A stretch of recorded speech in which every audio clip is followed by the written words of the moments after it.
Hey everyone, welcome back to the Shift Podcast. I'm your host, Ricardo, and this is the space where inspiration meets leaders, mentors, and the everyday person who wants to make a change in the lives of other people. This is the show where we bring on guests that will come in and share their expertise, that will share their wisdom, practical knowledge of how you can shift your mindset. It is rooted in the philosophy of Ubuntu, which means I am because we are. Because if you win, all of us win. And it's that framework that we use. Shift means shaping how I feel and think. So this week we have an amazing guest. Hey guys, welcome back to yet another show. This week I have my brother Bablu in the house. He's a content creator, he's a youth facilitator, he's a host, he's a author getting ready to release his book. But without further ado, my guy's in the house. Bablu, well done, bro. Yes. Welcome. Thank you. Welcome to the show, man. Welcome. Thank you so much for joining. Like I just said off air, that you are one of those people that are very inspirational, very much a person for the community that adds value to so many people. And it's just fantastic to have you with me here today, man. So before we start, our signature question is always about what does the shift means to you? Because it's called the Shift Podcast, and we want to help people kind of like shift their mindset. So what does the shift mean to you personally? I think firstly, thank you for that intro. Secondly, I'm honored to be here. The shift it's such a beautiful and insightful question, because I feel like for me, when you first told me it, I was like, the shift. And I feel like in life, so I'm 25 right now, and in life there's so many shifts that kind of happen in terms of your personal journey, your career journey, and even to a certain extent like your health and how you are. I think the shift is important, and it's always dependent on where you are in life. For me, genuinely, when I was about 16, 17 years old, where I was like, I was in sixth form, and I was like, sugar, I don't know what I'm gonna do in my life. Do you know what I'm saying? Like I genuinely, I remember being in, we used to have Welshback. You know Welshback? Welshback, yeah. It used to be Welshback. And I remember my friends, my classmates talking about, I can't wait to turn 18 so we can go out every weekend. And I was like, I don't want to do that. I don't want to do that. Like, I don't want to go to work living for the weekend. I want to go to work, enjoying work. I want to wake up refreshed every morning. You're right. And be like, yo, I love what I do. And I realized, I think I realized that every 5 years or so, my shift will change a little bit. My first years finishing college, it was, learn as much as you can. You're going into something new, going into uni, learn. The first 2 years after I finished, graph. Now I'm at the phase where it's like, foundation. I'm at a foundation phase. And it's like, I'm very much like I've built something, and I've built some substance, and I was just building onto that. But I think shifts are very important, mental shifts, and just kind of just understanding where you are and where you're heading, and kind of like, is it serving you as well? Yeah, you're right. And even like that guy in sixth form, now that you look back, can you see those shifts? What would you then say? I'm quite intrigued by what you were saying, that the boys are like, let's go out, and like, I don't want to be doing that. It's like, because you said you didn't know what you were going to do, but you knew by what they said, that's not what I wanted to do. I had an idea of what I wanted to do. I knew I wanted to do something creative. I didn't actually know that it would turn into the jobs I'm doing right now. So I had an idea, but even when you like, do you know what I mean? I'm just me, do you know what I mean? I'm just a goofy, loud brown kid, and it's just like, you have dreams, but you don't think that they're going to turn into anything, especially if you don't have a blueprint like that, do you know what I mean? I speak to a lot of people right now who are kind of doing really well, and, we always have this kind of imposter syndrome kind of thing, it's like, well, the reason why we feel the way that we feel and we're not doing enough or don't know where to go is because we didn't have the blueprint. We don't know where to go, where to follow. Do you know what I'm saying? Because we're doing it in ourselves. Even if it's in the small thing of like being a medic or excuse me, or running your own business. Like your whole family were just, you know, they worked in the local area or whatever. You've gone against the grain and doing the same thing. So yes, of course it's going to be harder. Yes, you feel a little bit lonelier. Do you know what I'm saying? So it's just yeah, it was one of those things that I knew that wasn't what I wanted to do. Yeah, this is something that I was gonna push myself towards because I could see a benefit for my personal self. You know what I'm saying? Did you have pushback like? Okay, you know what I mean. It's like, did you have push because you were saying like becoming a first and not having a blueprint? Yeah, of course, 100%. Tell me, you started laughing already. Yeah. Sorry, no. That's a very big like shaping arc of my childhood. Was I grew up playing football.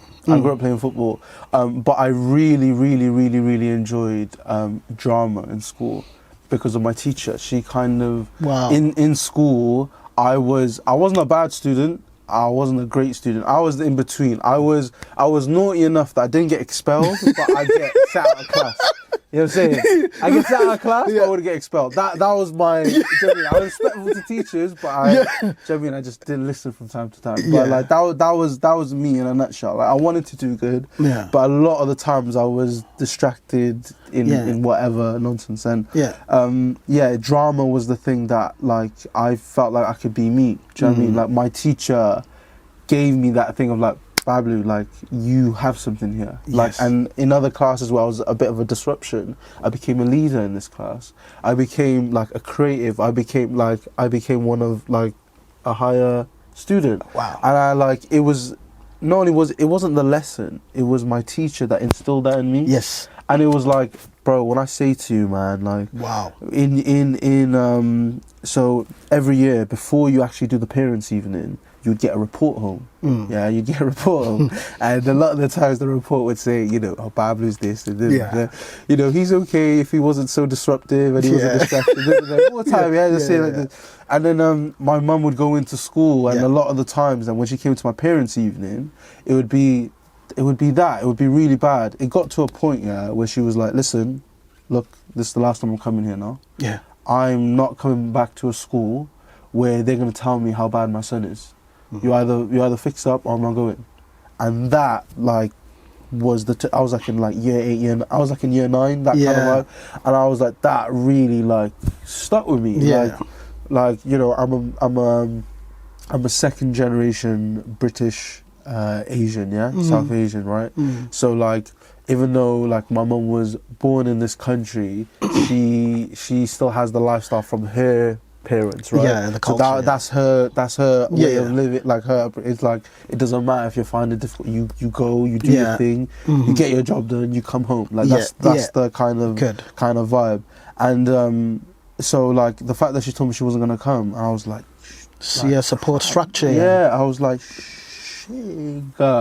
sugar, like bro, like I'm letting my family down. Yeah, like, right. You know, my mum's at home. My dad works 7 days a week. Like how am I repaying them? Yeah, how am I repaying them? Do you know what I mean? And it sounds so small, like it's like why are you repaying? But like that's our culture, right? It's You're like, right. For your parents, and it's like I was like, oh crap, like what do I do? And it was drama that really gave me that thing, and it was then where my teacher would then go to my mum, oh, he's a breath of fresh air. He puts a smile on my face. He puts a smile on my face, and he's just like, he's great. Yeah. And it was that instilled my confidence, and I was like, right. This is something I can do. And like, and that's that shift again. There there had to be a shift in that moment for you. But yet the teacher is also like she saw the treasure in you through all this stuff that's happening. Yeah. She saw something in you. You know, man, I want to give credit. I don't know who the teacher is. Miss Lynch. I want to give credit. I always say it. Miss Lynch is that's my teacher. She is like, honestly, I love that woman. Like, she is the only person that I felt like I could confide in and be totally me. Yeah. And be celebrated for being me. Wow. 100%. My days. The reason why I go like that, brother, because you said about writing a book as well. What you just described there, I know that there's pressures for teachers and workload, and I get that. But with Miss, she had that too. It is a system that is designed that, you know, from the top down, get stuff done. But for her to take that time and discover the treasure in you and made time, that is what I'm about. It's like, don't care if the system is not going to change. The system might not change in 100 years. We're waiting for. She showed up. And the same with Adele. You know, I watched a story about Adele when she did a concert. It was on ITV, a concert, and she's singing. But then after every song, she gives people in the audience opportunity to ask her a question. And so this lady, Emma, who's an actress as well, she stood up, asked her a question, said, "Hey, Adele, was there anybody in your life that inspired you in the past, you know?" And Adele said, "Yeah, Miss McDonald." Immediately she said, "Yeah, Miss McDonald." And then she said, "Yeah, but she left when I was year 8. So when she was year 7, teacher was there. Year 8, she left. So she only taught her 1 year. And she said, I love that teacher because she was very approachable. She was cool. She was relatable. She gave us opportunities to explore. We did street dancing. All of that. That is, the teacher gave more than what she's supposed to give.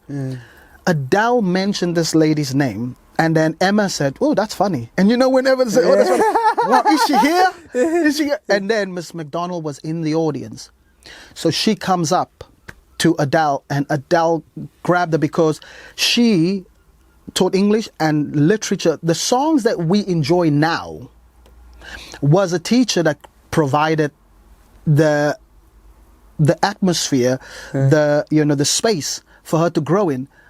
Imagine she taught her for 1 year and she remembers, like, hey, I'm writing because you believed in me. So she comes on and the two of them hug, and Miss McDonald said, "Wow, you remembered me." You know what I mean? And that from that story from your teacher, it just got me. What people are enjoying about you today is because of a teacher who said, "I believe in you." Just see what I mean, bro? And this is what we don't get. I give props to teachers, to parents, to people who sees the best in people, even though kids are crazy, man. You know how they do.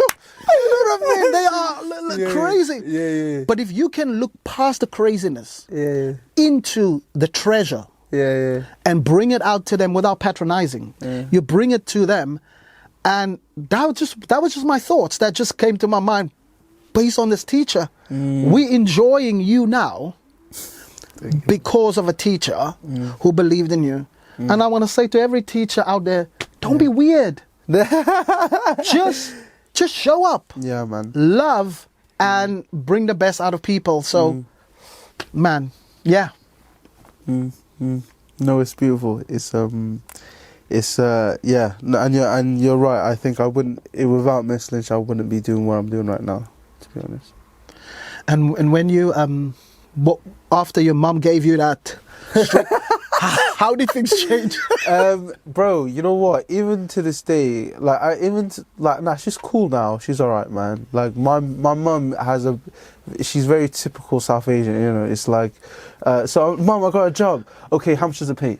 Yeah, she's very like, okay, I don't care. Does it pay? Okay, yeah, good. Do it. So that's my mum. So you know, when I did what I did, but like I understand. And again, another thing was that as I grew up, I understood that my mum and my parents and my dad was actually quite supportive, but my mum, especially, she just wanted to protect me. Yeah.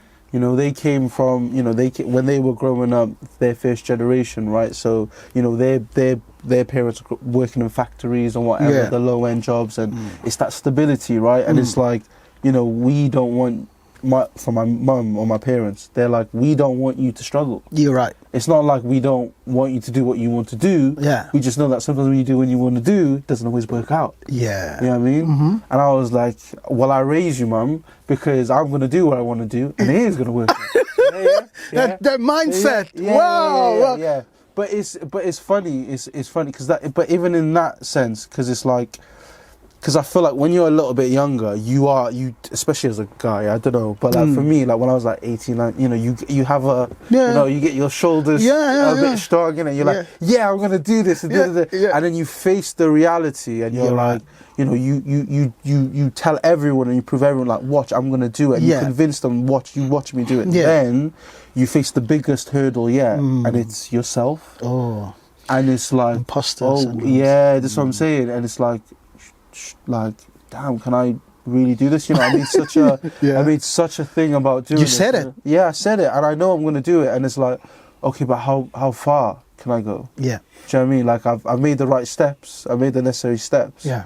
But now how far do I, and can I, and was my mum, can I prove my mum wrong, or am I proving myself wrong, or can I be right? And it's like, it was a journey, but I'm thankful for it. 100%. Wow, 100%. That's it, man. It's resilience, isn't it? The resilience is that even though I'm afraid, you said it. Yeah.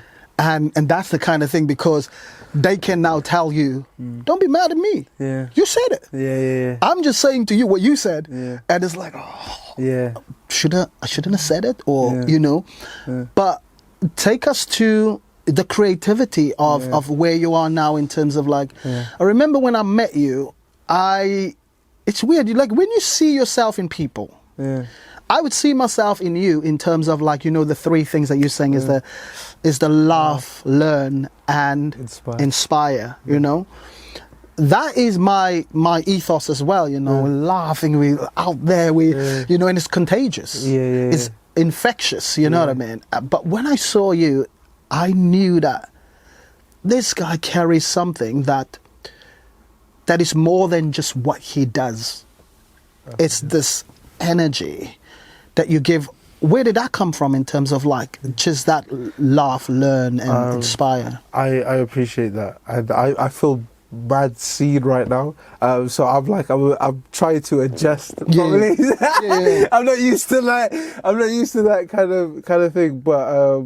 That kind of encouragement. Don't worry, I'll give it 5 minutes and come up with another one. No, but I think where it comes from, like I said, I think where I grew up, where I am, and who I am in my core, I just care deeply about people. Yeah, and I care. Like I said, growing up, I grew up in a very predominantly white area, right? So my name was like unheard of. You know, we were very distinct, the Brown family in the area that I grew up in. Yeah. And at the time, obviously it's different now, but when I was growing up, it was a lot more prominent. Like the racism was a lot more prominent. Yeah. You know, they would just say it in passing. Yeah. And I felt a lot of exclusion. I was included, but I was also excluded just by existing. Wow. You know, and it was like being funny originally was my protection. It was my way, like, bro, I'm gonna make you laugh and I'm gonna be alright. Do you know what I mean? And that helped me navigate through the social systems in school, in high school, and all that kind of stuff, because I'm untouchable now. Yeah. Right? You can say whatever you say, but I'm gonna just, do you know what I mean? I'm gonna be clever with it. I'm gonna be witty with it. And he's bringing something. Yeah. He's bringing something. And even in terms of, like, do you know what I mean? Like, even in obviously school, innit? You know, you guys, girls, whatever. You know, yeah. Obviously, I'm right in that, do you know what I mean? But like back then, but it was one of those things that it helped me. As I got older, it was one of those things that I realized, you know what, I don't want anyone to feel like that I'm feeling like. Wow. I don't want people to feel like I'm feeling like, and I don't want people to feel excluded. So it's like me laughing, it makes me laugh. And when I genuinely make other people feel good, it makes me feel good. And it's that thing. And it's like, for me, you know, the idea of purpose, like this is my purpose. Yes. And purpose for me is your purpose solely can't be selfish. If you aren't helping others in the process, that cannot solely be your purpose. You have to, like, we come from a line of like families, you know, tribes, communities, all that kind of stuff. Right. You know that it takes a village to raise a person, right? Yeah. It's that kind of thing. You help one another, And I think, like I said, for me, is like, I want to be everything that I didn't have, do you know what I'm saying? I wanted to be a local figure, a mentor, Yes. an older brother. Like, I want to be everyone to guide me in the way that I needed it when I was a kid. Like, I navigated through a lot of complex emotions by myself because I just thought no one would understand me. Wow. And so it was that thing of like, okay, cool, I'm going to do what I do. I'm going to face everything what I face, but I'm going to do it with a smile on my face. Wow. You know what I'm saying? And it's like, yes, I'm going to make mistakes along the way, but I'm going to keep learning and keep persevering. Yeah, teachable. Till I get to a point where I can be like, yo, this is what I did. I hope you guys could. And this is the book where it comes now into the book is giving back into that. Like this word is it is a whole encapsulation of what you just said. Yeah. Ubuntu means I am because we are. Yeah. It's the community. It's like the more you can discover your purpose and that you are, I would say, a 5-star waitress that serves the world and the world don't know what you're going through.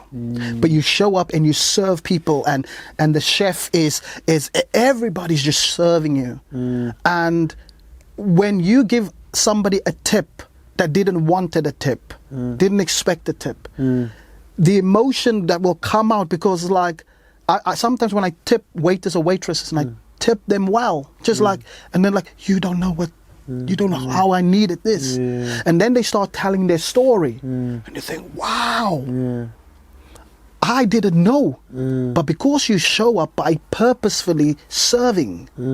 And this is the thing I say to people, once you discover your purpose and you still talk about me, myself and I, you've missed the point. Because that purpose is always connected to the community. How do we make people better? Yeah. How do you grow? And then there's also the saying that they say, hurt people. Not all the time. Hurt people can heal people. And so this is the thing, hurt people can heal people. So this is the thing, like when I said, and also your I'm telling you, bro. That is good. You know what I mean? It's like your vibe attracts your tribe, and that's why I can be attracted to you. Because what you just described, and I'm smiling there, I'm thinking like, how did he grow up in Cape Town? You know what I mean? And this is why I do passionately, because we become the first generation of many things. Yeah. The first to have a business, the first to go on tally, first to play on Cardiff City Stadium, first, you know, all that from the funny guy was in school. Because when I was the funny guy, people don't normally come to me. They can't make fun of me because, listen, I got a joke for you. Do you know what I mean? So it becomes a defense mechanism. Whereas like, they be like, nah, leave Bablu, man. Bablu's our comedian. Do you know what I mean? To the point where they're like, man, did he pass his exams? How did he do that? You know, and still that undermining, but you keep showing up, that you become the first of many, but not for yourself, is for how can I give? And that's the values I'm trying to instill in young people. It's not about what you can get. It's about what you can give.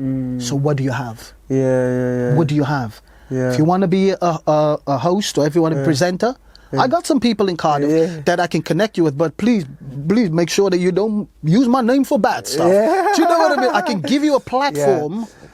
Yeah, well, it's like that thing really hit me when, like, you look at all the, you know, the biggest people in the world who kind of go through these, you know, they hit the world's heights and they have all the money and all the fame and then they plummet, depression, straight away, because they've spent so long living for themselves. Now they've reached the pinnacle of, you know, society, that they're like, well, what now? What now? What am I living for? Like, I've got there, and the meanings of life for me is to serve one another, to love one another. You know what I mean, and it's like, that is what's beautiful. This is what's beautiful, and they don't realize, like, for example, if you're a musician, if you're an artist, you're an actor, it's the meaning behind the movies, it's the connections behind the movies that connect people. That's why they got that attachment to you. It's not you separating from them. It's like they feel like they're connected. You're to you. right. Do you know what I'm saying? And it was like,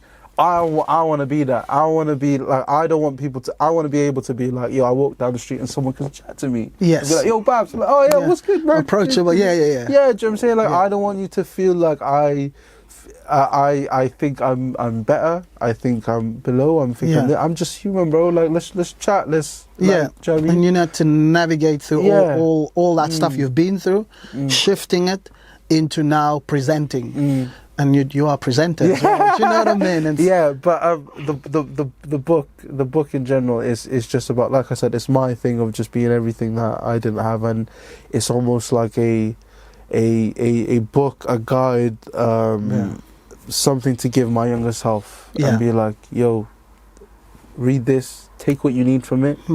It might not make sense now, it might make sense in a year, it might make sense in 2 years, but it'll be there just to help you when you need it. Because it's values based, it's principle based. You know, it's that sort of thing where people can feel in 10, 20 years time it's still relevant. The trends and the models and all those things change and evolve, but the principle of compassion and empathy and seeing the best in people and laughter is like medicine. So we gotta have that, 5 times a day or 6 times or how many times, it's seeing, and it's the perspective of when you have that vision, that purpose is like, how do you see? When I found myself in the UK, because I came one day to a place of like, can you see yourself beyond Cape Town? And I'm like, oh, let's look around. No, close your eyes. Forget about what you're seeing. Naturally, close your eyes. What is it you want? Because it's free. You don't need to pay to imagine. You don't pay for dreaming. It's free. So what does that look like? And I'm like, one day, man, and I see myself on stages, man. And make sure you just tell that to yourself. Don't tell your neighbors yet. Don't tell your family yet. Because they will look from the perspective of, this is a South Asian kid. We come from this. We only go so far. Don't want to be funny, but we only go so far. And you're like, but when I close my eyes, I see further than that. Yeah, but that's dreaming now. But once you stand on the stage like my brother, rocking with his suit on, interviewing people, I'm like, most people don't know the story because you had to see further. And I found myself in the UK, and now I'm giving permission to other young people to say, stop looking at the guys running with guns. Stop looking at the people who are not responsible. Close your eyes. And can you see beyond that? Because if you can see beyond that, you can become that. And so they're looking for brothers like us. They're looking for people who's done it before. We didn't see the blueprint. There's no author in my family. There's no business owner in my family. There's no people like who got married and I could say, yeah, that's the model. You have to become the first of many. And so now that you know that that's your purpose, you might as well just dream or close your eyes and just dream beyond what people say you can't. Even yourself, imposter syndrome. Can you think beyond that? And what would it look like? Imagine presenting the Mobile Awards. I know. And Bablu coming out with that. I'd be so gassed. Tell me about like events that you've done so far and events. Events I've done so far. So I've done the Cardiff City. So I'm wearing IBY right now. Okay. I did the launch event for the Cardiff City IBY New Balance collab. I've done on my days youth music. I've done BBC Horizons in the BBC building. I hosted the first iftar at the Wales Millennium Centre. That was over like 300 people. What else have I done, man? Over my head. I did a couple of stuff at Senyo with youth music and Beacons and wow. What was it? Beacons Cymru. I can't forget the names. Beacons, Anthem. And then I do like music events. Oh, I did Ibby Fest. Yeah, man. How where did it start? Do you remember like the first kind of gig that you had? I know it's a bit back. The first one. Oh yeah. And then I also did my own podcast, my live podcast show called Radio Platform Presents. When did it start? When was the first one that I did? I think my mates they just I always did presenting. I think the first time I spoke was at my graduation for like radio. I did like a radio course. I did a graduation for it. That was the first time I spoke. Then for an event, I think it was my mates' events that they put on music nights. And then I put on, and then I was the host for that. And I think I saw it as like I'll do it. And I saw it as like stepping stones to build my stage presence. Yeah. You know what I'm saying? And then Then I think I ended up doing the Iftar at the Millennium. Then I did Radio Platform Presents. Then it just steamrolled. Yeah. I can't think of all of them off the top of my head. Yeah. But it's there. If you see my page or my LinkedIn, you'll see all the events and stuff that I've been doing. That's hosted. And this is the thing. Like sometimes we go on. So what's the next thing? Yeah. The reason why I'm asking that is kind of is more of like seeing those shifts, you know what I mean, and from that teacher, and seeing that shifts, the opportunities that. So it's not like so obviously I do a lot of hosting, but I also do a lot of presenting and content creation, and it works in so many different ways. Sometimes it's all three together. So like I'll be at the Senev and I'll do something with the Senev and I'll host there, and then I'll also create some stuff there as well. So but it's just. Yeah, it's something. Man, I just try. I think for me, I try not to be too. The way in my head, I'm like, I have that that Kobe Bryant kind of mentality of like, yeah, it's good, but the job's not done. Yeah. Do you know what I mean? And it's like, no, thank you, I appreciate it, but I've done this, but that for me that don't mean anything. Like.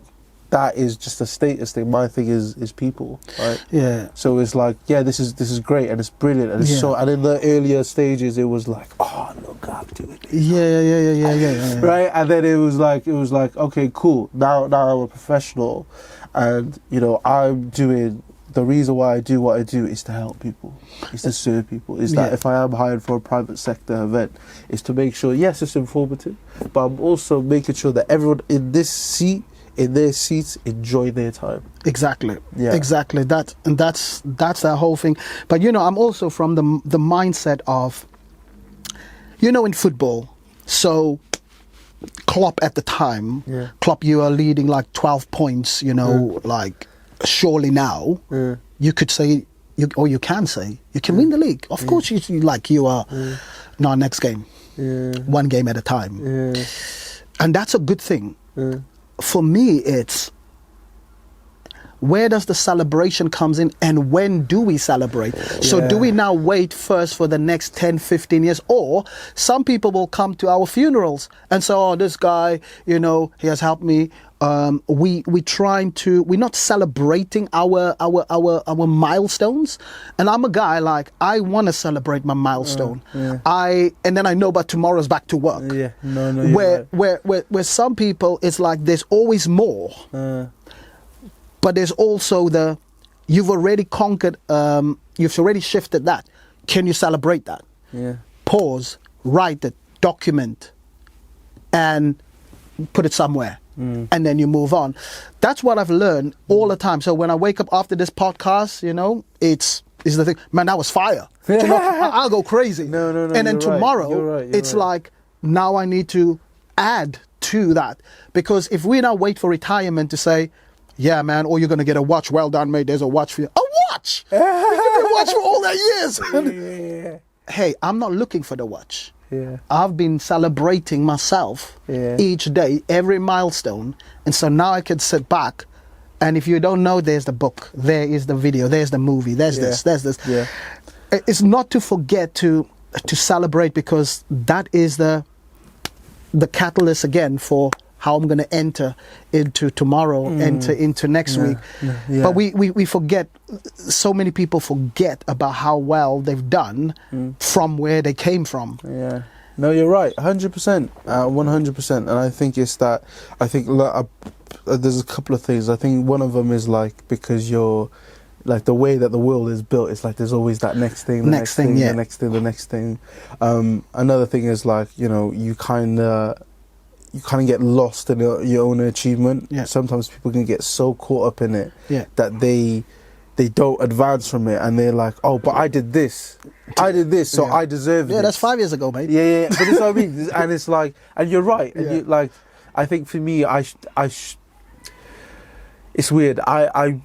Part of me wishes I should celebrate more. I think for me, it's like right now I'm in a phase where I'm just celebrating people. And I'm just celebrating things, and in my own, kind of quiet way, I'm celebrating myself.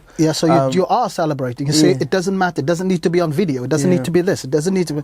It's just knowing that that's your fuel. That you say, not for a purpose of bragging, but there's humility in that. That listen, like I said this week in my my workshops, I've been to many schools, but I've never been impacted by New Bridge School in Kafili.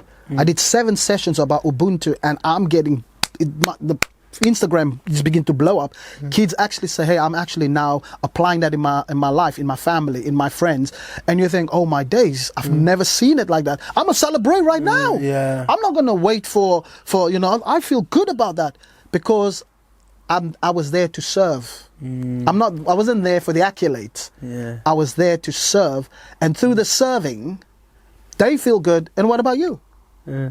Because you said if you make them happy, you happy. Yeah. So you better find a way. How are you going to get that celebration out? Yeah. It's important that we stand and say, you know what? Nah, man.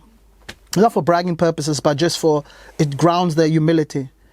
Because you get to do that every day. So, but before we go, in terms of like the young people that you work with, youth facilitation, you said like, how is there like a story that impacted you, like your teacher impacted you, by a student that you did some facilitation? So right now I'm actually doing a course where I'm teaching. Oh, nice. That's a lovely question. I'm doing a course right now where I'm teaching some young people in radio broadcasting and presenting, and it was. One of the most beautiful things for me was when they originally came, these group of young people, there was about 10, 15 of them, they were all shy, they were all scattered around the room like that. They were all like, I don't want to sit in the middle, I want to sit on the sides, right? Yeah. And then, I did my whole spiel. I was like, okay, cool, they're a little bit, are you right? Yeah, fine, whatever. And then I was like, okay, cool, let me just start. 10 minutes in, when they were like this, I got them like this. And I was like, yeah, cool. Now we're at our 5th session, and it was, I can see how confident and comfortable they feel. Even the way that they now come up to me, oh, hey Babs, like I got a question. I really want to do this and do this and da-da-da.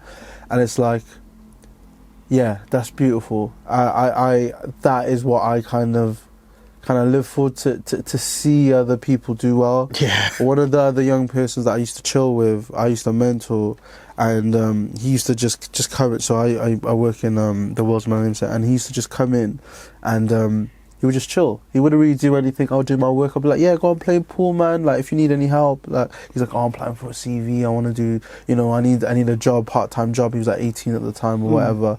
And he's like, oh, I'm going to apply to Nando's and da-da-da, whatever. Yeah. And then, but he was like, oh, I really want to be an actor.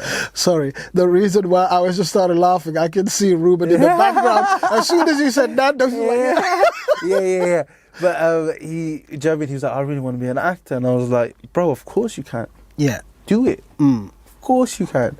And it was these things of like, every time he would go and do something, he'd come and tell me like, oh, your Babs, want to do this. What do you think of this? I want to read my lines of this. And then in the last year or so, last couple of years or so, in the last 6 months, he's had 2 lead projects, 2 lead shows in the World's Millennium Centre and in the Riverfront in thing, and I was just like, that's beautiful, man. That's beautiful. Even on this show, I gave him a flower vase kind of thing, and I was like, "This, give me your flowers, man." There we are. But see that celebration? Here it is. Yeah. We celebrate this moment. We're gonna go back to the grind tomorrow, but for now, we're in grinding. There's a time for everything. It's a time to celebrate now. That guy come back because you affirm him, just like your teacher. I'm affirming. And that is the thing, man. You become what you didn't get.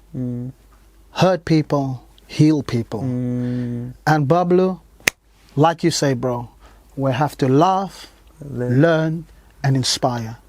Keep doing that, brother, man. Thank you so much for coming. If there's people who wants to get your service, or how can people get in contact with you? You can find me on Instagram at Bablu Shikdar _ and LinkedIn Bablu Shikdar.